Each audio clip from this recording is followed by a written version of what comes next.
Now to a man of many talents who we can certainly say juggles it all. In 2021, David Rush broke 52 Guinness World Records in 52 weeks. Yes, that is one every week. So take a look at just a few of his amazing, sometimes bizarre feats. He shared his journey on YouTube.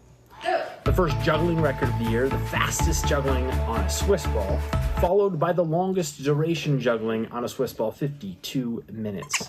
My wife's first Guinness World Records title, putting on t-shirts. A lot of your records involve juggling. What exactly drew you to that?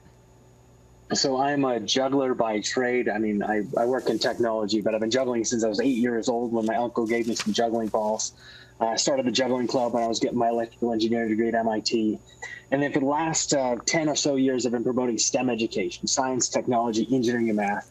And I use juggling to get them more excited about it. And then I decided, hey, how can I create a tangible example that if you set your mind to a goal, believe in yourself and pursue it with a passion, you can accomplish virtually anything. And so I set out to break my first Guinness World Records title for juggling. Wow, I mean, that's amazing. And like you said, all promoting STEM education. And these stunts, they look pretty impossible, but some might be harder than they actually look. You've said specifically slicing 85 kiwis with a samurai sword, because of course, was one of the most challenging. What other tasks were surprisingly hard? Well, the slicing kiwis with the samurai sword, well, that's hard, but the reason that it's scary is that I'm standing on a Swiss exercise ball.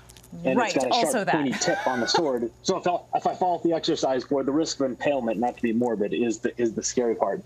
Probably the hardest one I broke in 2021 was one I think about it. It's the fastest 100-meter dash while juggling, while blindfolded, and you have to stay in your lane.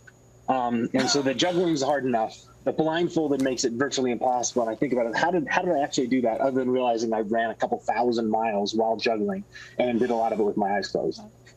I didn't realize that you had to stay in your lane on that one. I mean, obviously it makes you run faster, but I didn't quite realize that was part of the rule.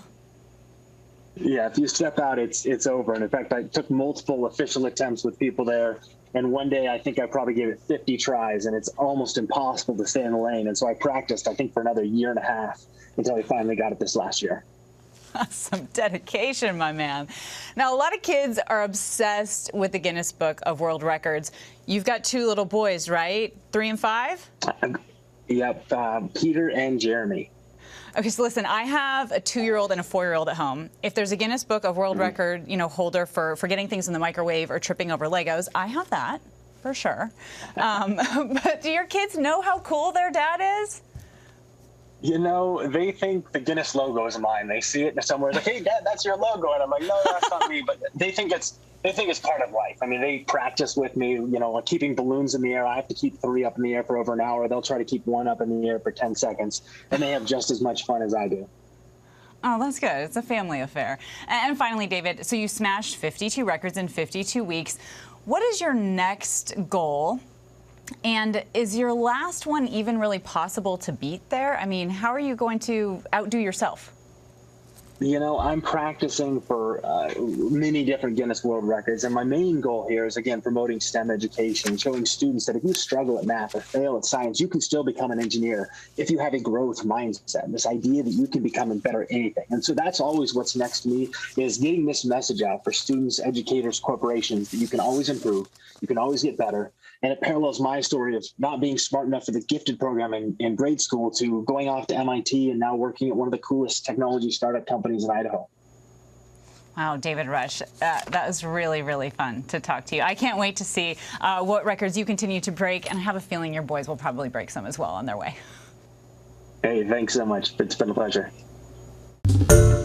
Hi everyone, George Stephanopoulos here. Thanks for checking out the ABC News YouTube channel. If you'd like to get more videos, show highlights, and watch live event coverage, click on the right over here to subscribe to our channel, and don't forget to download the ABC News app for breaking news alerts. Thanks for watching.